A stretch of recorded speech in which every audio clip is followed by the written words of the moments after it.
নমস্কার বন্ধুরা, কেমন আছো সবাই? আশা করি তোমরা খুব ভালো আছো। পৌষ সংক্রান্তিতে আমি আজকে একটা নিরামিষ ডাল বানালাম। তোমরা এইভাবে একবার ডাল বানিয়ে খেও, সত্যি খুব অসাধারণ একটি ডাল রেসিপি। মটরশুঁটি দিয়ে মুসুর ডাল, লাউ দিয়ে বানিয়েছি, অন্যভাবে ট্রাই করেছি। এইভাবে তোমরা একবার ডালটা অবশ্যই বাড়িতে ট্রাই করো। দেখো, আমি একটা লাউ নিয়ে এসেছি, সে লাউ হাফ আমি লাউ কেটে নিয়েছি, দিয়ে ছালটা ছাড়িয়ে ধুয়ে কেটে নেব। দেখো, ছালটা ছাড়িয়ে নিচ্ছি। একদম সম্পূর্ণ নিরামিষ ডালটা।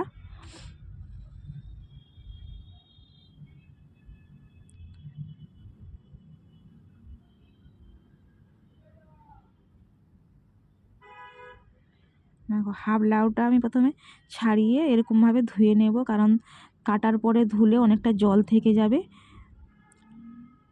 দেখো, লাউটা মিডিয়াম সাইজের কেটে নেব। মাঝখানে যে আঁতিটা থাকে ওটা কেটে ফেলে দেব, বাদ দিয়ে দেব কেটে। দেখো, হয়ে গেছে। আর ওইদিকে ডাল সিদ্ধ বসিয়েছিলাম, ডালটাও মোটামুটি সেদ্ধ হয়ে গেছে। ডালটা একটু খুন্তি দিয়ে আমি এইভাবে ঘেঁটে নেব। ঘেঁটে নিয়ে আমি একটা বাটির মধ্যে নিয়ে নেব। এতে নুন হলুদ কিছু দেইনি, পরে দেব। দেখো, হয়ে গেছে। এরপর একটা বাটির মধ্যে ঢেলে নেব। ধোয়ার পরে দেখো, ওই একই কড়াইটা ধুয়ে 2-3টে তেজপাতা আর রাঁধুনি ফোড়ন দিয়েছি। রাঁধুনি ফোড়নটা একটু হাতে ঘষে নেবে। ঘষে নেওয়ার পর দিয়ে দেবে। দেওয়ার পর রাঁধুনি আর তেজপাতাটা ভালো করে একটু ভাজা ভাজা হয়ে এলে দিয়ে দেবে লাউটা। এটা সুস্বাস্থ্যকর ডাল, পুষ্টিকর, পেট ঠান্ডা হবে লাউ খেলে। আর দেখো, মটরশুঁটিটাও ওর মধ্যে দিয়ে দিয়েছি। 200 মতন মটরশুঁটি ছাড়িয়ে ওর মধ্যে দিয়ে দিলাম। এবারে মটরশুঁটি আর সব কিছু একটু ভালো করে কষানো হয়ে এলে ওর মধ্যে পরিমাণ মতন হলুদ আর নুন আর 2-4টার মতন কাঁচা লঙ্কা চিড়ে দিয়েছি। দিয়ে ভালো করে একটু নেড়ে চেড়ে মোটামুটি শুকনো শুকনো হয়ে এলে, একটু ভাজা ভাজা হয়ে এলে ডালটা দিয়ে দেব।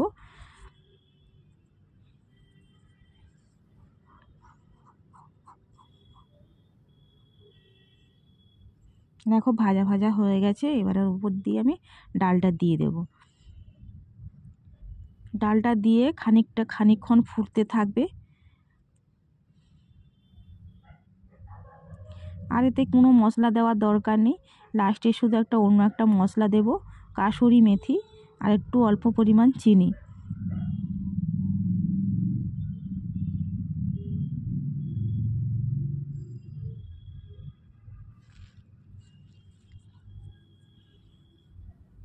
দেখো, উপর থেকে সামান্য একটু কাসুরি মেথি ছড়িয়ে দিলাম, আর একটু চিনি দিয়ে দিলাম স্বাদ অনুযায়ী।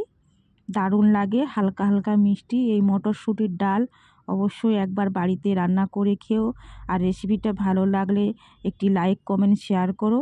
আর যারা নতুনরা আমার চ্যানেল দেখছো, অবশ্যই চ্যানেলটা সাবস্ক্রাইবার করে দেবে। পাশে থাকা বেল আইকন টিপবে, যাতে আমি নতুন নতুন রেসিপি শেয়ার করতে পারি, যাতে তোমরা দেখতে পারো। দেখো, ডালটা যেমন দেখতে তেমন খুব সুস্বাদু খেতে। সবাই ভালো থেকো, সুস্থ থেকো।